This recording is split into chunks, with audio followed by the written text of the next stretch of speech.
छठी मैया की जय। छठ पूजा व्रत कथा। छठ पूजा से एक पौराणिक कथा राजा प्रियव्रत से जुड़ी मिलती है।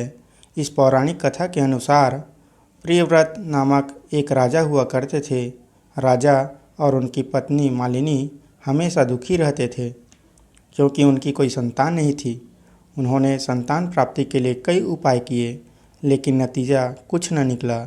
एक बार संतान प्राप्ति की कामना के लिए राजा प्रियव्रत और उनकी पत्नी महर्षि कश्यप के पास गए और कहा कि हे महर्षि, हमें संतान प्राप्ति का कोई उपाय बताइए। उनका दुख सुनकर महर्षि कश्यप ने संतान प्राप्ति के लिए राजा के यहाँ यज्ञ का आयोजन करवाया। महर्षि कश्यप ने यज्ञ आहुति के लिए बनाई गई खीर को प्रियव्रत की पत्नी मालिनी को खाने के लिए कहा। राजा ने अपनी पत्नी को वो खीर खिला दी और खीर के प्रभाव से राजा की पत्नी गर्भवती हो गई। फिर 9 महीने बाद रानी को पुत्र हुआ, लेकिन वह मृत पैदा हुआ। यह देखकर राजा और उनकी पत्नी और ज़्यादा दुखी हो गए। इसके बाद राजा प्रियव्रत अपने मृत पुत्र को लेकर स्मशान गए और पुत्र वियोग में प्राण त्यागने का प्रयास करने लगे।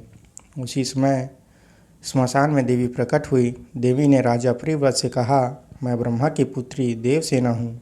सृष्टि की मूल प्रवृत्ति के छठे अंश से उत्पन्न होने के कारण मैं षष्ठी कहलाती हूँ। तुम किस लिए परेशान हो, मुझे बताओ। राजा ने सारी कहानी बताई। इसके बाद षष्ठी देवी ने राजा प्रियव्रत से कहा कि अगर तुम मेरी विधि पूर्वक पूजा करोगे और दूसरों को भी मेरी पूजा करने के लिए प्रेरित करोगे तो तुम्हें अवश्य पुत्र रत्न की प्राप्ति होगी।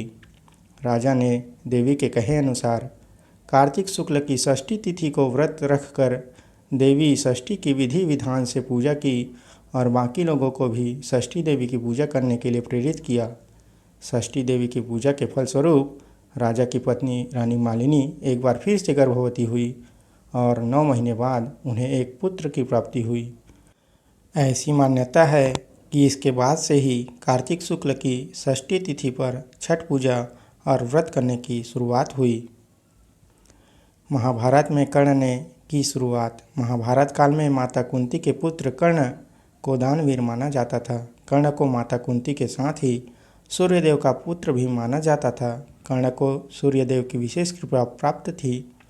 कर्ण नियमित रूप से सुबह उठकर घंटों पानी में खड़े होकर सूर्यदेव को अर्घ्य देते थे। सूर्यदेव की कृपा से कर्ण एक महान योद्धा बन गए थे। छठ पर्व से जुड़ी एक और कथा पुराणों में मिलती है। इस कथा के अनुसार महाभारत काल में जब पांडव जुए में अपना सारा राजपाट हार गए थे, तब द्रौपदी ने छठ व्रत रखा था। द्रौपदी के व्रत और पूजन से प्रसन्न होकर षष्ठी देवी ने पांडवों को उनका राजपाट वापस दिला दिया था। इस प्रकार जो छठी मैया के इस व्रत को करते हैं, छठी मैया उन्हें संतान प्रदान करते हैं तथा जिनके संतान हैं उन्हें आरोग्य तथा दीर्घायु प्रदान करते हैं और उनकी सभी मनोकामना को पूर्ण करते हैं। बोल छठी मैया की जय।